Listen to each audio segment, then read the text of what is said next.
سورة سبع آية بنا. أعوذ بالله من الشيطان الرجيم.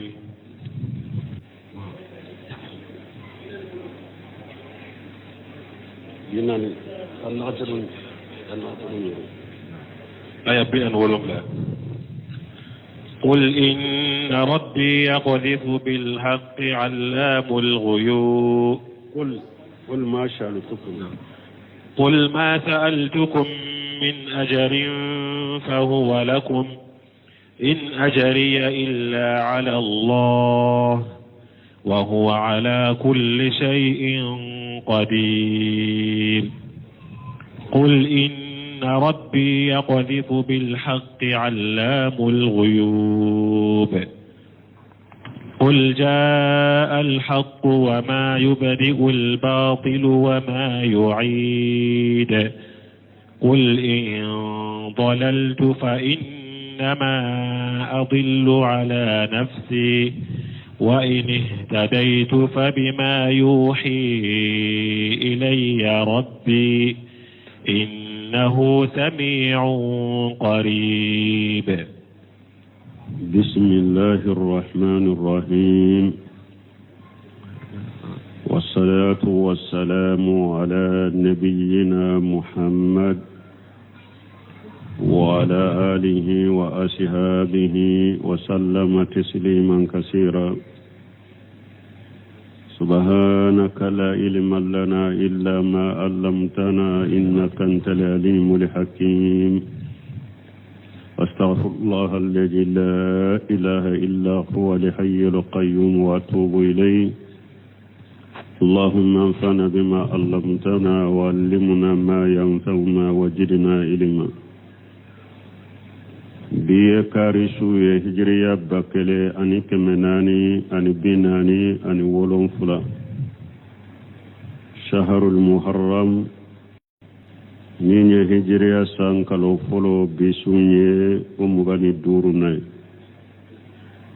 ميلادي نصاروكا جاتي بافلاني مغاني دورو سانكالو ولون فلانا بسوني ومغاناي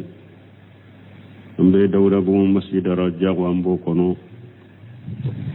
أعوذ بالله من الشيطان الرجيم. قل ما سألتكم من أجر فهو لكم. ni aya ala masamin kurota lendo abafo kakan nabi nyuman nyamariya kwa kafo mushriku ye chide nyami fulani nye nimbaka ka chide nyami lashe auma nema wunyi ninkasarala. qul ma sa'altukum min ajrin ma wunyi ninkasarala fa huwa lakum. na ya soro ne ya wunyinin kasarala nyato wa uburo abawuye na ya soro ne ya wunyinin kasarala ni ode kera sababu ye kaw auba katugunko nya farama nyato wa uburo asoro makere in ajriya illa ala Allah ne kasarate foyi kafo ala kilemto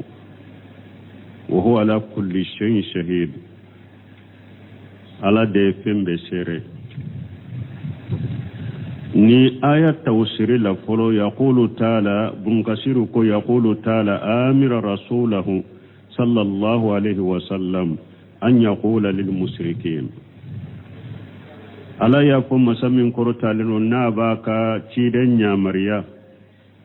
ala kattanuna kisibe cidenka ko aka fo mushriku ye. قل ما سألتكم من أجري فهو لكم. ما ونين كسرلا نا يسر نيونين كسر دلا فنا بياوي نادي أوما. أي لا أريد منكم الدؤلا ولا أتى على أداء رسالة الله عز وجل إليكم ونصحي إياكم وأمركم بإبادة الله. جولا يموني karasam ben ni mbarakiye iben ni hake dimma mo nyina ufede wala ata makka do fana nyina awfe ala adai risalati Allah jalla jalla ma nyina ufe kombe chire nyamilla shawma ayen nin ka hakke dimma mbe cide nyal la sawma kan ni hakke di mo fode ma fo fana aka kado dinne ma fana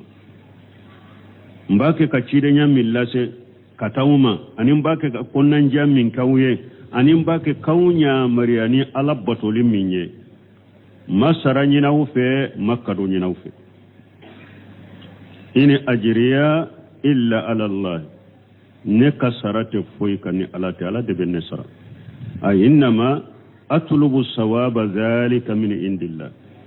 ne bake kacide nyamil lashe awma animbe konnan jamin ke awye anim ba nyamrani ala bato minye mben ka saranyine ala defe ne bo saranyine ala defe ma nyina awfe nta nyina awfe wa huwa lakum وهو على كل شيء وهو على كل شيء شهيد او على de pembe sere ala sere nene awuce ka fo ala de necci awma kon ka ci de nyalla se ala ye ko sera sere nene awuce mbake kam min fo ala kote ala ko kan ninka akala ka kana ninke ala ye nedde ma yento ya mafoyi ken abake kin demede ni nye sere ya de ala fe ka yirambe minka asabati lende do cinyade do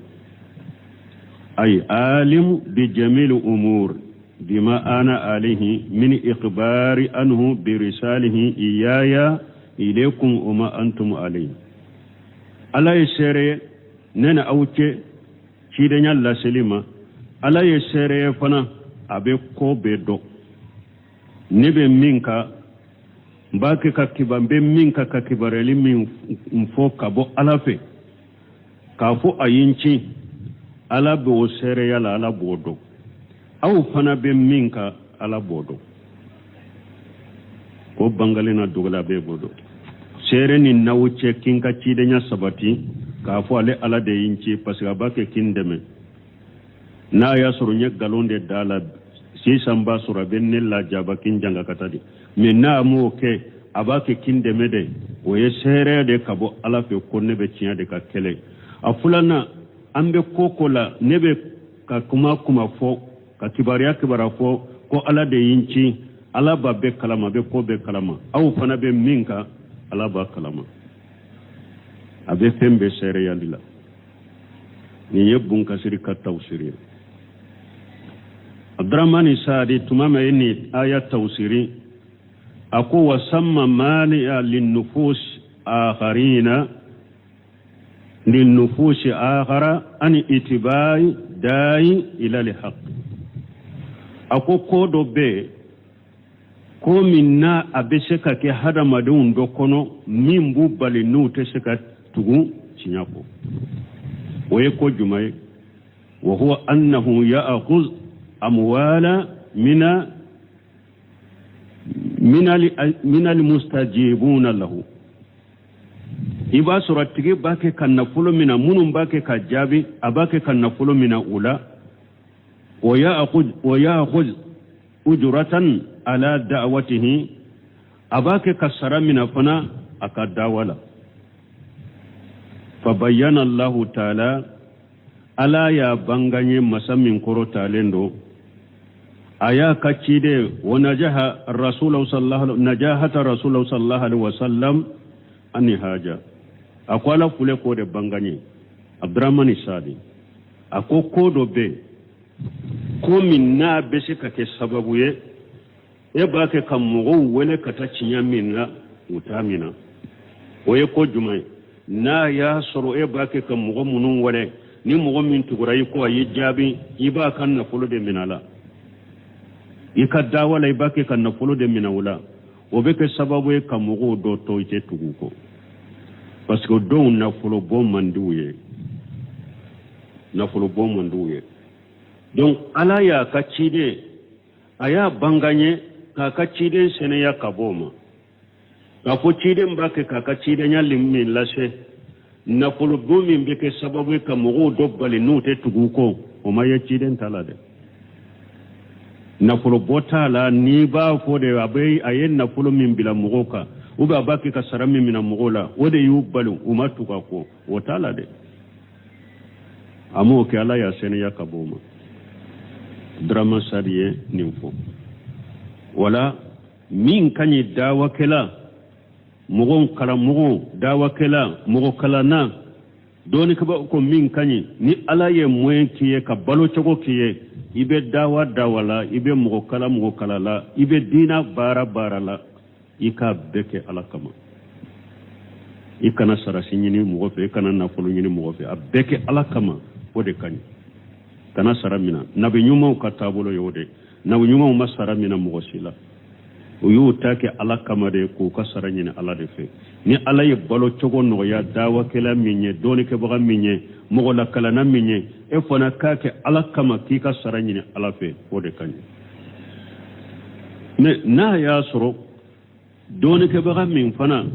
setiye ni yere lankolonya ki yere labila kalandoro kama ki yere labila mogo kalandoro kama ki yere labila mogo kanyini kali jabunu ka kiritige kama balo chogo werete moyente fanaye me yitake ala kama de me ni mogo ba fe kam min fara nyogon ka di fanama puri ki yere deme niti barala ni ka bara bet bila dina in kama basi te ko mina lilaw o te foy nagaso te ka baraje fana ciya lagara o te ka baraje ciya lagara wala wala to doni ke ba ko dawa kala unu yoro law betila tila yoro mafula ni mo min nya ka dawa beke ala kama aya kam wala kalaw ke ala kama aya ka kiri tigo na kanyini kali jabi nu dina baro beke ala kama me shede taye ni saramin taraka dama mogo farala nyogo ka saramin ta ka dama ako mina kayire demenaye abi ala bara minna wota ka baraje ci Allah gara dawa kala fulana ni mogo min koni ka dawa na ka mogo la kala anaka dina nyinin kali jabi na ka kiri tige dina la na ka dina bara be aba bekere puru nka jiyan na folo de soro puru kun sara de puru ka so do soro de akalla nyini be ye jiyan koni na folo nyini de nin tigila mogo sarate nin de lagara nin dawa kala sugunin kara mogo sugun ni alaya ka dawa ana ka mogo la kala alaya beke na folo nyini de kama jiyan nyini de kama barajete nin de lagara leni mogo min ka baraw ke ala kama de moyende tiye balo chogoti bolo e fana yika baraw de bele be nin dina barala ni mogo farala nyogon ka min fara nyogon ka dima bashite e ka mina e ka barajete cinya lagara o dalay munye tuma doni ko kumana ni masaila la anana qala al-khatib al-baghdadi ko fil fiqh wal mutafaqqih aka kitabu do to ni o dina faamu ani mo min be faamu ni ako o kitabu in kono ala al-imam an yafruda liman nasaba nafsuhu litadris al-fiqh wal fatwa fil ahkam ما يغنيه عن الاهتراف والتكسب أتيب البغدادي كو كتابو ينكونو أكو أبي سلام نيموكا سلام جمنا نيموكا كوكا حكي دوتيكي كادي مغومنون بدرسو ديكي فقه دينا فامو درسو مغومنون بولكي مغومنون بفتاوكي نسلاموكا كيرولا كو أكاكا سلام نيما akan nafolo hakke do tige uluye ka toka duma mumbu kariya ka bo bolola baralma ani ka barake ku yere balo nyema konko ke o be nyema ka akoke wejalu zalika fi baiti mali lil muslimina ako abo bomi aba bo silamu ka baitil malira abe silama jamana nyema ka mo munum be dina derisu dila ube dina ka fatawa wala ube dina ka kiru bara wala nyema ka sarado tigeye silamu ka baitul malila ka toko din umma numbu kariya ka bo ukana bolola barawke ukana barawke kubu yere bolo ako fa illam yakunu hunaka baitu mali aw lam yafrud al imam lil mufti shay'a akunna yasru baitul mali te ube silama nyema ma foy tige hakke sittige na baadi doni ka bawo ne dersu dinan karamuguma wastama ahlu baladi alan yajalu lahu min amwalihim irjigan liyatafarraqa lifatawihim wa jawabati nawajilhum saqa jalika intahi akum minna ya soro silama nyema moke baitul malite ube silama nyema moke ni dugu mogo yere farala nyogonka ko kan na folo fara nyogonka ka fon kan na folo ta ka dama puru afana ka lankolonya aka fere abe anka ewa dina fatawa mununke aka fere nanka ko munun nana madina la na abu fatawa no kunna foni dama faranka fere o kama ako dagara e fana yi ko mina aka kuma banaya wala donc mogomi nya sera na ye balo sogo choro ka ko beke ka dina ko beke ala kama koy akana drome mina mogola ka sarabbe ka makono kiyama wode kausa men ni o sete mogomi fana ye sede tay abe dina bara minna ka bara be bila be dina bara minna ni jamana silama jamana nyema do ye hakke do tiga be dama be balono yo chogomi no make ni jama ube dugu mogon ube misiri mogon ulu de farla nyonka ka toka hakke do tiga ka dama pour afana be dina bara minna aka fereni o kama bashi taka ola mogo kan nim famu parce que nenni nin kalibe na wakati be wode ya to prepare la tiga doni min bala anya foya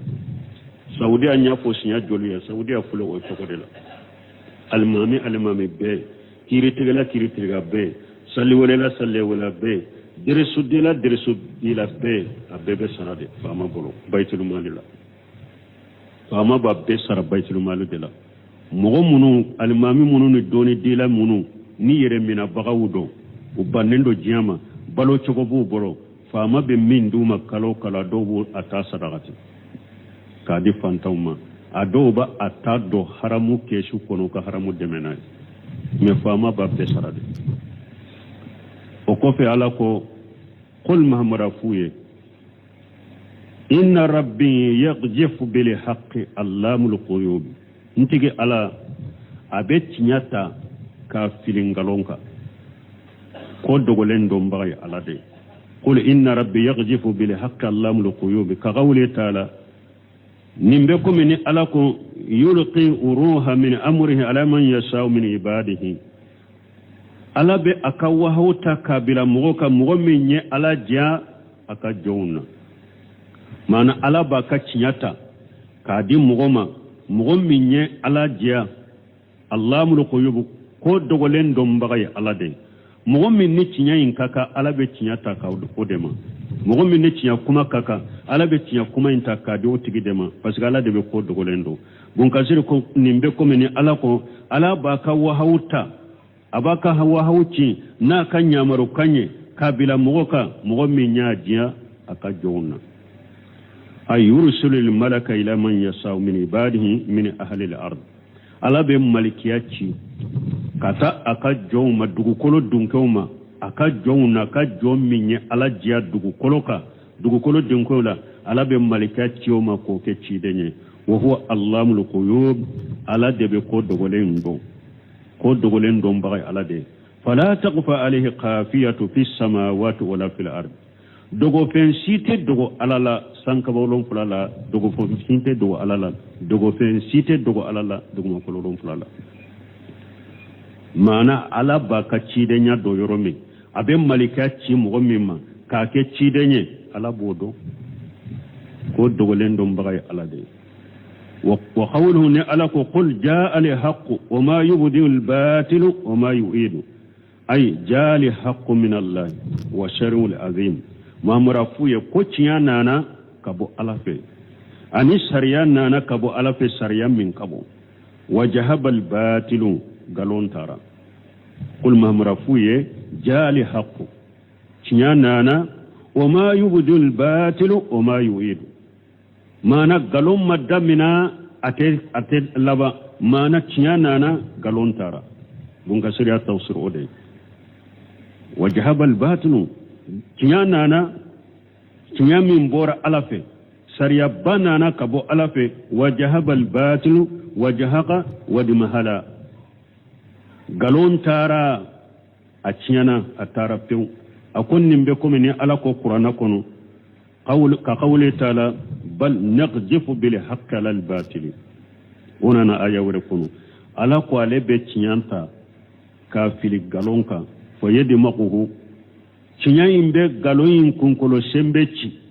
fa huwa jahiru abebu min kalama doro galon beta wali haja ninde koso lamma dagala rasulullah sallallahu alaihi wasallam المسجد الحرام يوم الفتح نندو كوسو مكة دايلو دو تمامي تشيدن دونا مصر حرم علينا مكة دايلو دو ووجد تلك الأصنام منصوبة حول الكعبة تشيدن ياسر بولي وجولي ويبول جو جو جو الكعبة كرفة جال تشيدن كرا يتأن سنم منها بشية قوسه ciden tun kera na boli min jole markaba kerefe aba binye nunke ka ewa boli ka sogo kanyoni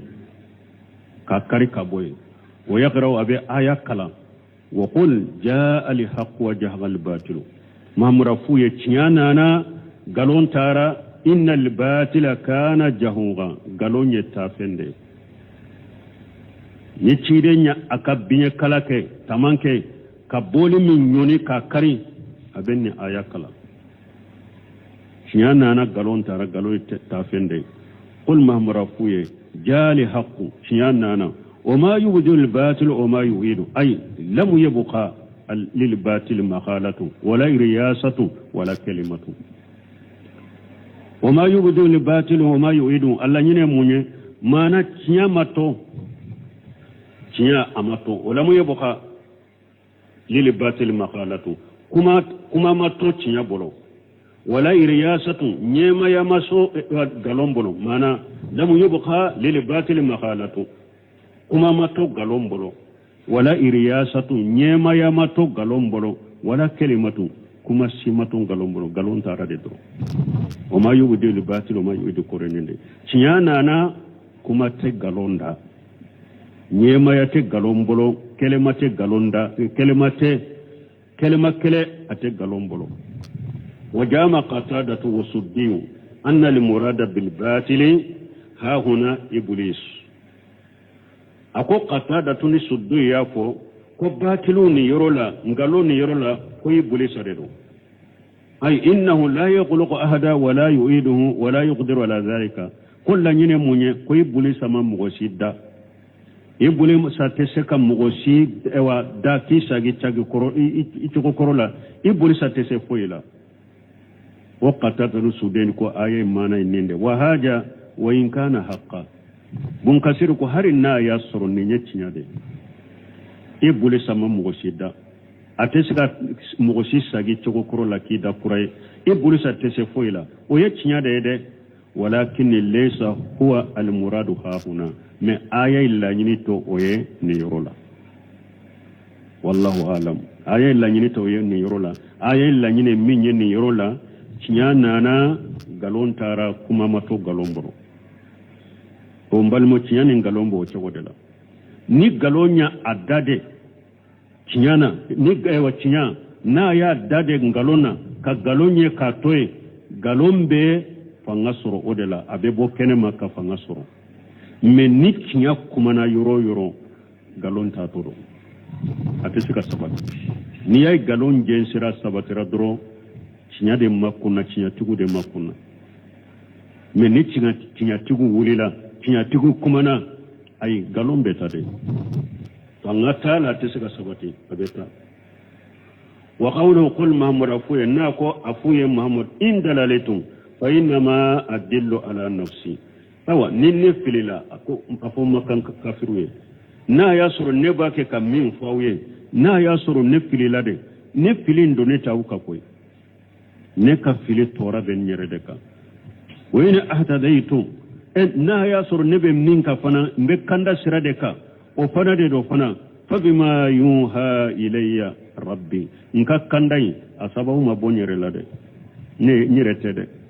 nyire ka fanga te nyire ka fasamantate o bora ala de fe ala ye wahaw min cimma nka kanda sababu kerani ode na ya suru ne fili lade nka fili tora be ne de ka ate auka nka fili be nyere de ka na ya surun kandara de mbe kanda sira de kafana nyere tede ala de do aye wa haw min cimma o de sababu don kandara ay alkhayru kulluhu min indillahi mana lañini hera bebo be ala defe hera be abebo ala defe fima anjalahu llahu azza wa jalla min alwahyi walhaqqi almubin hera bebo ala defe ala ye min jiginka ye wahu min jiginka ani aye tinya bangale min jiginka nkandarani o sababu de wa fil huda wal bayan wa rasadu aye wahu min cimma wahu mi ni ewani tinya bangale min ni ala ya cimma o wahu ni tinya bangale kanda bala bangale bala ewa bila sirali bala o man dalla fa inna ma yadillu min tilqai nafsihi boneni min nana tinya min nana wahu min ciranema a jeleno ra bangale ndo kanda bala bangale ndo abe bila sirali ke fana o tiya ni mo min filila wala fa inna ma yadillu min tilqai nafsihi ni mo min filila wala kanda na len ko fe ima awa ika kanda bo filila ika fili bore yere fe wala de ni wahu min dira nema ni tiya jele min dira nema o ko fe ni mo min filila kaboma awa ika fili asababu bore yere la de كما قال عبد الله بن مسعود رضي الله عنه قومي عبد الله بن مسعود يافو تشغم لك جكبوما لما سئل عن تلك المسائلة المفوضة تمام يا نينكا مسودوما مفوضة يمنيه مسومنو يا فرسري فرنا فلومافو afurusiri la de me furu hal na folo ni hakke o mafo o ba fo ninde ma al mufawwida o nyogona kera muso in furusiri la furu na folo mafo muso in che fatura fana kasura madona unana abdullah ibn mas'ud nyinin kan ni nasiya folo aw ko muso do a furusiri la furu na folo hakke mafo aka furu na folo la che fana fatura yala abe idda kewa idda balawa furuna folo be dama wa unana nyinin kan nina siya folo unana nyinin ka ko doni tene bolo nina utara siya fulana unana ako doni tene bolo nina utara siya sabana unana ako aqulu fiha birai ako sisa nebe kuma ni masayila na ninyere ka haklinai fa in yaku sawaba fa min Allah ninka hakilina inkera sawabaye o bora ala de fenete o bora ala de fenna yake sawabaye wa in yakun qata'a fa minni wa min ash-shaytan min ninka hakilina kera qatawe o bora ne yere de fani shaytani wallahu wa rasuluhu bari'an minhu ala na kaciden bari lembe kabo ko qatawuma aw ayakiri tige ako idda bala ayeta aka idda sigi ni furuna folo ma fo aka kabila la anyogona musun munun be kome akalla hala ulu nyogona furuna folo minna akota kadama tawabe do chinyela ayakiri tige ma khili bun yasar al asijai o yasur o sigilendo o wulila kajo ako wallahi akoy fule ka kiri tige chogomi ni nyogona kera ne nyana sigile anye kire sigile nin kiri nyogona kire nya tige nin chogodela ya fo nin chogodela Abdullah ibn Mas'ud ni sonjara wala bun kasir ya kuma foni jumai kire fule ka yira konni ale kandara ni ale filila ko fili bora le yere defe mais ni ale kandara o bora ala defe ale toye oye alade Abdullah bu Mas'ud fana yode ko akon nebe kuma ni masala nin ka haklinai nin katawra o bora ni shaytan de fe me na ben na sawaba ma o bora ala de fe innahu shami'un qarib aw ala meni masade alai ala be kuma fota be me aw kasru aka jomma fana ay shami'u li aqwali ibadihi ala baka jonka kuma bemme qaribun yujibu da'wata da'i ijadahu awa ala kasru abe waleli kala ka waleli jabi ni ya wale wa fi sahihaini nana bukhari ni muslim kono kidan ko innakum la tad'una ashamma wala qa'iba kidan ni shebau tumbe tamala dondo dola tama dodela ni min be jikiru fo aba kankorta ni min be duwawu fo abe pere ka duwawu fo awa ciden ko aw ba ke kam min wala kilo gerente wala qayiba awa ayuga gulente fana innama tad'una shamiyan qariban mujiban abake kam min wala meni kela dero abe kuma be me awa akasuru aw ma fana jaburi kela dero donc ala be jonka kuma fota be me ala ka suru ka jawma ala ba ka weleli kela ka weleli jabi ولو ترى إذ فزعوا فلا فوت وأخذوا من مكان قريب وقالوا آمنا به وأنى لهم التناوش من مكان بعيد وقد كفروا به من قبل ويقذفون بالغيب من مكان بعيد وحيل بينهم وبين ما يشتهون كما فعل بأشياعهم من قبل إنهم كانوا في شك مريب ولو ترى على كل إتنياي إجي فجو تمامي نكافروا جاتي غير قيامة كنا كون مشركون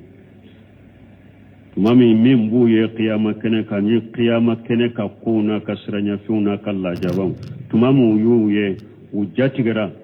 نتنيويه itumbe koye komi nasira nendo kosobe itumbe koye komi ni ajatigelendo kosobe fala fauta nitunye tumami uyella jabayen jatigera fala fauta awa utese kataka ala dafana la jaba kule kaye jatige kera boli yorote ta yorotu bolo yorotu bolo wa ukhrijum min makanin qarib uyum mina yorola yorom min yereni la jaba kaso ko mina doroku fili la jaba kon wa qalu amanna bihi o yorola tumami minana ko alli manani alay wa anna lahum tanaa'us min makanin ba'id ulu besaka limaniyat tan yoro jayna chogodi limaniyata yoro yejiyade meni mo min ko qiyama kene ka kebe limaniyade etara limanata yoro la yoro min kajja o yoro te limaniyata yoro yo sara yoro de sara so de o yoro ye qiyama alayhi sara sode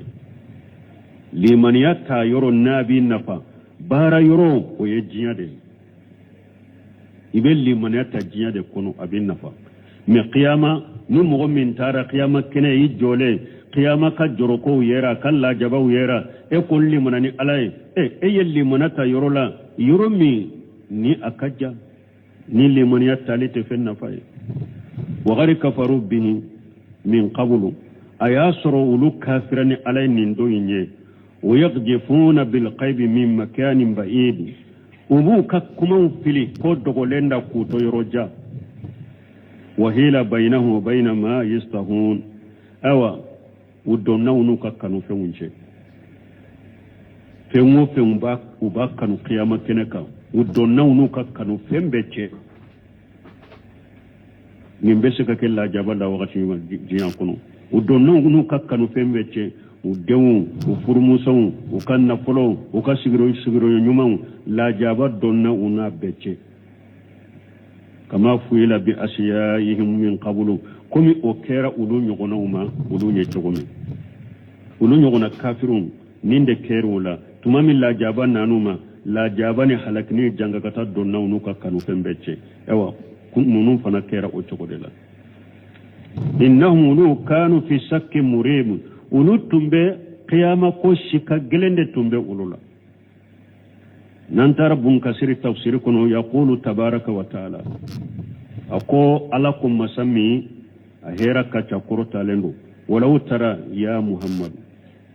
ako muhammad ni tunyaye iji fajiya haula almukazzibuna yawm alqiyamah tumami nim mu'minun ya igalon tigaya kala galon tigaya ni tunyuye qiyama do nu jatigera itumbe kabakoye fala fauta وجاتك قيامة كنك فلا فوت أي فلا مفر لهم ولا وجر لهم ولا ملجا بول يروتو بولو تا يروتو بولو وجاتك تا يروتو يرو بول يروتو بولو سمبي يروتو بولو دوغو يروشيتو بولو تا يروتو بولو بول يروتو بولو دوغو يروشيتو بولو وأخرج من مكان قريب أي لم يمكنوا أن يمؤنوا في الحرب أو أمشك بولي كنتو يروني ندرو يومنا بل أخرج من أول وهلة depuis siɲɛ fɔlɔ la dɔrɔn ala ko a y'u minɛ dɔrɔn u y'u minɛ taa yɔrɔnin boli yɔrɔ ma sɔrɔ yɔrɔnin kɛlɛ u y'u minɛ yɔrɔnin kɛlɛ u ma se ka bɔ u nɔ la ka taa yɔrɔ si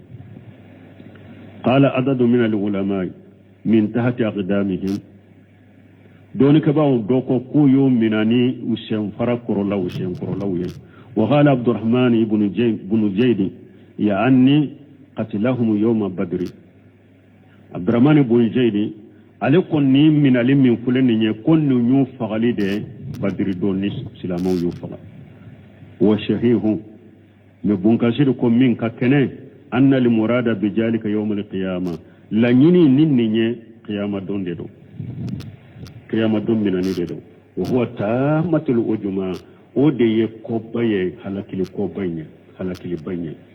وإن كان ما ذكر منتصل بذلك هرنا ياسرو عبد الرحمن بونجر يمين فو وتقولم قيامتين دي الا يو حلقي جيا كونو كجيا حلقي اني قيامه جال جابا كوتو نيغنا وبولو هرنا ياسرو كوني كرا ملاني كوني اياني قيامه من اليدو وقالوا آمنا به أي يوم القيامة يقولون آمنا بالله وبكتبه وبرسله نو جاتغرا وبافو اللي منني لك كتابوي اللي منني لك تشيدوني كما قال تعالى قمني ألك ولو ترى إجل المجرمون الناكس أروسهم عند ربهم ألك يا وركنو أقول نتو نياي كنيالي كلاون نو كن نسولو لمبي ألك كرو وكنسوا للمب على في قيامة ربنا أبو سرنا وبافو أنتقي على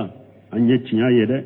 وسمعنا أن يتنيا من قيامة كنكايا فارجينا نأمل صالحا إن موقنون على أنساقي كتاجيا أنك بارا نمك أندن كان يرسيسا وفورا يورقنون قيامة كنكا مشركون كافر وبتنيا من يفنا مئتون فريق وأن لهم تناوس من مكان بعيد أي كيف لهم تآتي الإيمان لمن يبسك ولو بسك لمن يني كسر تغدي وغد بعضوا أما هل قبوله منهم لمن يكنك من يرمي ونين أيرو جانينا ولو بسك لمن يني كسر قيامة كنك تغدي لمن يكنك كسر يرمي بسر يرمي أوا ولنو يرجعنا من الجميع وصاروا إلى الدار الآخرة وهي الدار للجزاء لا الدار للابتلاء ولن لبنا كتا قيامة فناي سرا سودة لا جرابلي صوت ويرولي سرا سودة ولو كانوا آمنوا في الدنيا لكان ذلك النافعهم نا يسر كافر مشرك ونطل من يرد يقنوا ولتنبو نفا ولكن بعد مسيرهم إلى الدار الآخرة ولبنين كفي كتا قيامة لا سبيل لهم إلى قبول الإيمان سيراسيتو بولو نو كالي من يبي مناي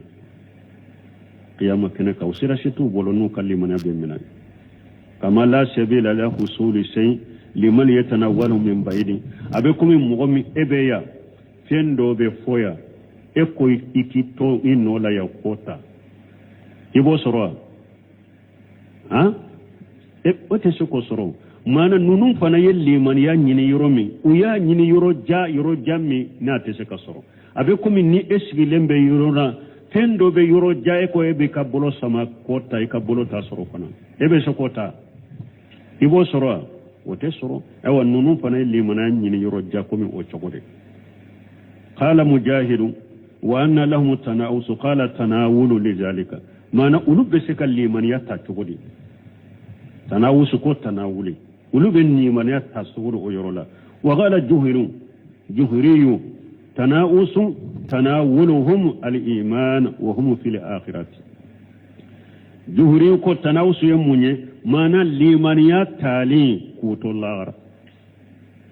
قلوب بسك الليمن يتعتقد كوتو الله وغري إن قطعت عنهم الدنيا جيا فنات تجرا كبوبلو جيا نلم يتجرا أولا وقال لحسن البصري أما إنهم طلبوا الأمر من حيث لا ينال الحسن البصري فنا قوم كو يكون يرولا يرمي كوين تسك سوري تأتوا الإيمان من مكان بعيد ويلي من يديلين لمن يكدوما ويا أنيني يرولا يرمي ني أنيلي من يسرولين كجا وقال ابن عباس رضي الله عنهما ابن عباس قال كجا كبو فلا بما طلبوا رجعة إلى الدنيا والتوبة مما هم فيه وليس بهين رجعة ولا توبة ألفنا التفسير منا كو يساقلين يني كنجياما كتوب يني يرولا يرمي ساقلي تسكا سوري توبو تسكا سوري balmo nimbel la nyini yede kafirun mushrikun ubel na kallimanani alay kallimanani qur'anay kallimanani la kacida unye qiyama kenaka oboke na ke yorote ubafu ko ubel limanata yin limanata yorote ani tali kajja abe ko minni ebe yoroja ni ko bi yere to yoroja ka fendota na tesika ke chogomi kafiru fanani mushriku tesika limanata qiyama kenaka ko abinaba ko abuna fay atisaka ke wa qawluni alako wa qad kafaru bihim min qablu kasrulu kafirani alay kafirani qur'ana kafirani cidonye nindonye ay kayfa yahsulu lahum al-iman fil akhirati liman yabse kawlu bese liman yasru chugudi qiyama wa qad kafaru bil haqqi fi dunya wa kazzabu rusula ulu yechinya galontiya jinya kono uye cidon galontiya jinya kono ولو بشك أولي من يتقي ما كان كتقولي ويقذفون بالقيب من مكان بعيد وباكي كفين فيلي اوا قيبولا كوتو يرجع قال مالك أني جير بن أسلم ويقذفون بالقيب أي بجني وباكي كفين دو جيجي يرو دولا يرومي ناصر يروتي قلت بن كثير كو عليكو كما قال تعالى أقول من فلنين ويقذفون بالقيب من مكان بعيد كو عليكو نمبكو من علىكو رجما بالقيب فتارة يقولون الشاعر وتارة يقولون كاهن وتارة يقولون الشاعر وتارة يقولون مجنون إلى غير ذلك من الأقوال الباطلة ما نقول نمبكم رجما بالقيب أبكم نيباكم مغمي باكي كفين فيلي يرولا يرومي إتيادو ما نيباكي ككما ننغلوني أكون نمبكم نمكا كافرون وغتو دولا وبافو تشيدني دونكلي دانادي وغتو دولا وبافو تشيدني فولي كلادي وغتو دولا وبافو تشيدني دبالي كلادي وغتو دولا وبافو تشيدني فاتودي كتان نكما ونانيكونا باترا كما ننغلون كما ويكجبون بالباس والنصور أوا وتمبي كنوني أني فرانيكون كلي قيامة وتمبو فنان نكري وبون كلون تريا ويقولون وبافو إن الجن إلا جنة وما نحن بمستيقنين قيامة كو أو نمين بشجيا كمين جي قيامة كو لا قيامة كو يودي درو مانا أتكي أندن كان يلتني قيامة كو ويقذفون بالقيب من مكان بعيد لا ينيري قال قتادة ومجاهر يرجمون بالجنة لا باس ولا جنة ولا النار ko ubake ka galon kuma de fili galon kuma ubeka ka kulu de fili bisigiya kuma ubake ka wulu de fili kabu da kuno saka kunute arjanate tasumate ka galon kuma fili kabu da kuno duro ta kalama وقوله تعالى وهيل بينه وبين ما يستهون قال عدد من العلماء ni ala ko don nawnu ka kanu few ni nyokonche doni ka baga jato do ko ya anni al imana doko kakkanu penye munye ko limaniya mana akafiru ni mushrikun u yelli man yakkanu qiyama keneka me ala donnanu limaniya surulice wa qila hiya tawbatu doko ayi ala donnan kakkanu penye munye tubu sinyali kila beba kanu ni i jora qiyama keneka ye qiyama kala jabawu ye iba kanu ikatubu qiyama keneka la ki katubu mina mi ala beddo ino cheito so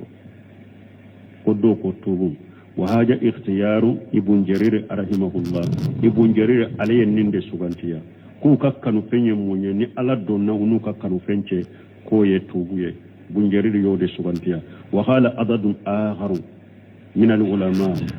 al ulama doni ke baga jate fana doko wa hila bainahum wa baina ma yastahun min hajihi dunya min mali wa jaharati wa ahli akoddo fana ko mana tumamin la jaban nanu majiya kono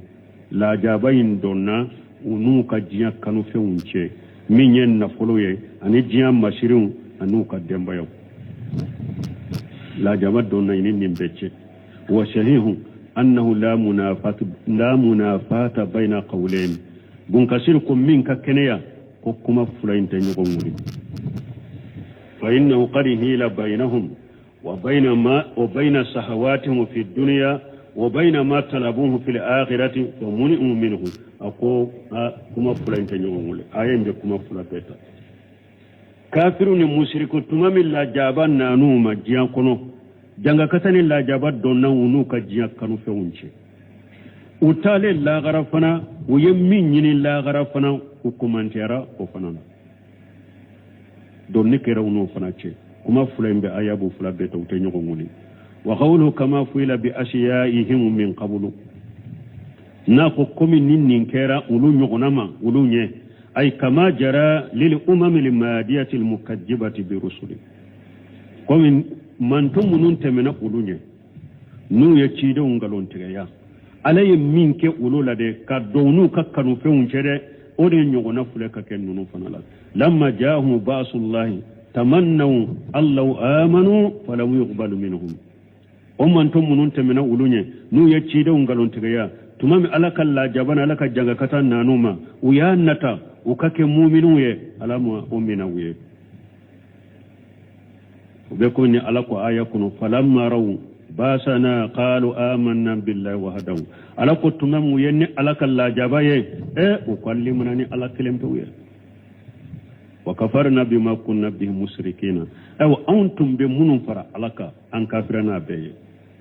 falamu yakun yanfahum imanuhum lamma araw basana aw alaku kallimanantum makenna bun nafa tumamu yenni alaka ne alaka la jabaye ukajnya kalli mana tuntu atuntu nafa tumamu yel ne kan la jabaye sunnatullahi allati qad qalat fi ibadihi ninye alaka tasira mentemena la bulo aka jowunna wa khasira hunalika likafiruna la jabanna waqati kafiri be perdide o ye ka perdi yorode wala ni aya min fule ni nyede ni alake folo mugo munun temena tumamu yenne ala suso kafira ya cire ngalon tegaya tumami ne alaka la jaba nanuma a ukalli manani alai anye munun fara alaka an kafira nuye awa alaku kalli manayin tummake nabun nafa tumami ne alaka la jaba nanuma awa qur'ana jingna kafiru munun fanaka alako nyogona de beke wulu fanala ni nyala kala dade aka jonjo temena ni alaka la dade aka jonna awa la jaba na bogati janga kata na wati minye kafiri ibe perdi wo yoro lade wa qawlu ni alako innahum kanu fi shakki murid akon nin kafirin mushriku ku to jiya kono utumbe shikala shikamin ka gele ko sobe ay kanu fi dunya fi shakkin wa raibatin ku to jiya kono utumbe shikadela ani corona pilin shikani raiba utekele shikaye ishikara fenna ni nyen ni ube nintenye raiba ede shika nyere masabati hakili beta kana shagi koina yala nindo ube ninte ay nindo ninte raiba ninde itumbe shikala qiyama ko ka shikadela ani akono na pili de tumbula fali haja lam yataqabbal minhum al-iman inda muayanati al-azab ninde koso ala malliman yamina wala tumamu yalla jaba yunyana amalliman yamina wala parce que kuto jiya kono kiyama sikka de tumbula asika bare tumbula takana sagide tumbuka duskun kono mumadala hari doni ode ya to tumamu yalla jaba yunyana al-akhira ufana yalli man yammi fala ma mina uye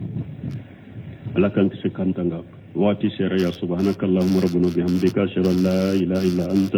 واستغفرك واتوب اليك.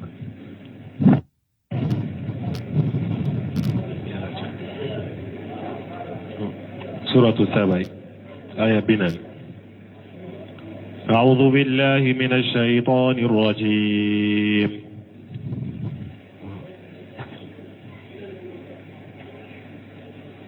بنان آية بنان ولملا. قل إن ربي يقذف بالحق علام الغيوب. قل ما سألتكم قل ما سألتكم من أجر فهو لكم إن أجري إلا على الله وهو على كل شيء قدير.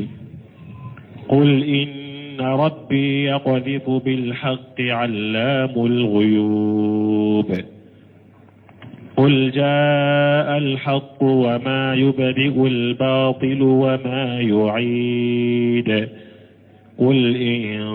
ضللت فإنما أضل على نفسي وإن اهتديت فبما يوحي إلي ربي إنه سميع قريب. بسم الله الرحمن الرحيم والصلاة والسلام على نبينا محمد وعلى آله وأصحابه وسلم تسليما كثيرا. سبحانك لا علم لنا إلا ما علمتنا إنك أنت العليم الحكيم. أستغفر الله الذي لا إله إلا هو الحي القيوم وأتوب إليه. اللهم انفعنا بما علمتنا وعلمنا ما ينفعنا وزدنا علما. biye karisu ye hijriya bakele ani kemenani ani binani ani wolonfula shahrul muharram ninye hijriya sankalo folo bisunye umugani duru nay miladi nasaraw ka jate ba fulani mugani duru sankalo wolonfula na bisunye umuganay mbe dawda go masjid raja wambo kono. أعوذ بالله من الشيطان الرجيم. قل ما سألتكم من أجر فهو لكم. نآية على مسمين كرتا لندو أبافو كاكن نبي نمان يامريا وكافو مشركوية شيدن يامي فلنيني نمباكا ka ciidenya min lase aw ma ne ma wu ɲinin ka sara la. qul ma saltukum min ajrin ma wu ɲinin ka sara la fa huwa lakum n'a y'a sɔrɔ ne y'aw ɲinin ka sara la n y'a to aw bolo a bɛ aw ye n'a y'a sɔrɔ ne y'aw ɲinin ka sara de la ni o de kɛra sababu ye k'aw aw ba ka tugun ko n y'a fara ma n y'a to aw bolo asuro make yere in ajriya illa ala Allah ne ka sarate foyi ka fo ala kelempew wa huwa ala kulli shay'in shahid ala de fembe sere ni aya tawsiri la folo yaqulu ta'ala bunkasiru ko yaqulu ta'ala amira rasulahu sallallahu alayhi wa sallam an yaqula lil musrikin. ala ya ko masamin korotalino na baka ciden nyamariya ala ka tanuna kisibe ciden ka ko aka fo mushriku ye. qul ma sa'altukum min ajri fa huwa lakum mawnyinin ka sarala na ya soru nyawnyinin ka sarade la fana biya wuye nya diawma أي لا أريد منكم جعلا ولا أتى على أداء رسالة الله عز وجل إليكم ونصحه إياكم وأمركم بعبادة الله جولا مني كرسام بن مباركية ابن حق دم موني نوفر ولا أتى مكة دوفنا نينا أوفي على أداء رسالة الله عز وجل ما نينا أوفي كم بتشيرنا من لا شوما أين حق دم بتشيرنا لا شوما كان حق دي مو فده ما فوفنا أكاكدو دين ما فنا mbake kachire nyami lase katawuma ani mbake konna njamin kawye ani mbake kawnya mariani ala batoli minye masara nyina ufe makado nyina ufe ini ajriya illa ala allah ne kasarate foy kan ala ta'ala de ben nasara ay inma atlubu sawaba dhalika min indillah ne bake kachire nyami lase awma anin be konnan jamin ke awye anin ba nyamrani ala bato minye mben ka saranyine ala defe ne bo saranyine ala defe ma nyina ufe nta nyina ufe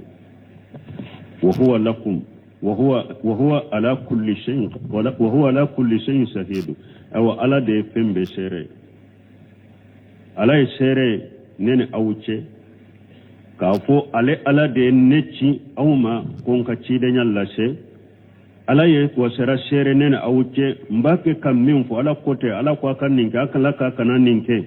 ala ye nedde ma yento ya mafoyi kenna bake kin demede ni nye sere ya de ala fe ka yirambe minka asabati lende do chiade do ay alim bi jamil umur bima ana alihi min ikhbari anhu bi risalihi iyaya ilaykum wa antum alayhi ala ye sere nene awuce cide nyalla selima ala ye sere fana abe ko be do nebe minka mbake ka kibambe minka ka kibareli min mfo kabo ala fe ka fo ayinci ala be o sere yala ala bodo aw fana be minka ala bodo ko bangalina dugala be bodo